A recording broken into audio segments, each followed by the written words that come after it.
మీ పేరు బాబాయ్ గారు? నా పేరు ఎనుమల నరసింహారెడ్డి. ఓకే, ఏం చేస్తుంటారు?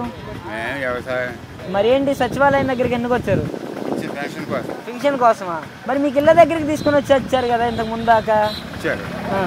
ఇప్పుడు ఈ ఎలక్షన్ వాళ్ళు ఆపేశారు. ఓకే, మరి ఇలా వాలంటీర్ వల్ల ఉపయోగాలు లేవదనే ఆపేశారంట వాలంటీర్ని.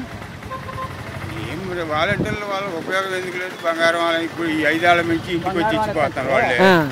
ఇప్పుడు వచ్చేకాల ఆపేసారు, ఇప్పుడు ఇబ్బంది. ఓకే, మరి అప్పుడు ఎలా పెన్షన్లు ఇచ్చారు, ఇప్పుడు ఎలా పెన్షన్లు ఇస్తున్నారు? అప్పుడు ఆ 3,000, ఇప్పుడు ఈ 3,000 ఇస్తారు. అంటే అప్పుడు ఇంటికి వచ్చి ఇచ్చారు, మరి ఇప్పుడు మీరు వస్తున్నారు కదా ఇక్కడికి, ఏం చేస్తే మరి తీసుకోవడానికి. ఓకే, అంటే మరి ఇంక ఎల్లకాలం ఇలానే ఉంటుంది, ఇంక నేను అధికారంలోకి వస్తే ఇలానే గ్రామ సచివాలయాల దగ్గరికి వచ్చి తీసుకోవాలి, పంచాయతీ ఆఫీస్ దగ్గరకు వచ్చి తీసుకోవాలని చెబుతున్నారు కదా చంద్రబాబు నాయుడు గారు. ఆయన మరి చెప్పడం కూడా మళ్ళీ మేము వాలంటీర్లు కొనసాగిస్తామంటుండగా, చంద్రబాబు నాయుడు కూడా మేము ఇంతకాడికి మెరుగ్గానే కొనసాగిస్తామని చెబుతుండే కదా. ఓకే, మరి వాలంటీర్లు మళ్ళీ వచ్చి మీకు పెన్షన్ ఇస్తారని నమ్ముతున్నారా మీరు? చంద్రబాబు నాయుడు వస్తే మడుకు ఇస్తారని నమ్మకం, మళ్ళీ జగన్ వస్తే మడుకు కొనసాగుతుంటాయి. Okay, thank you Babu.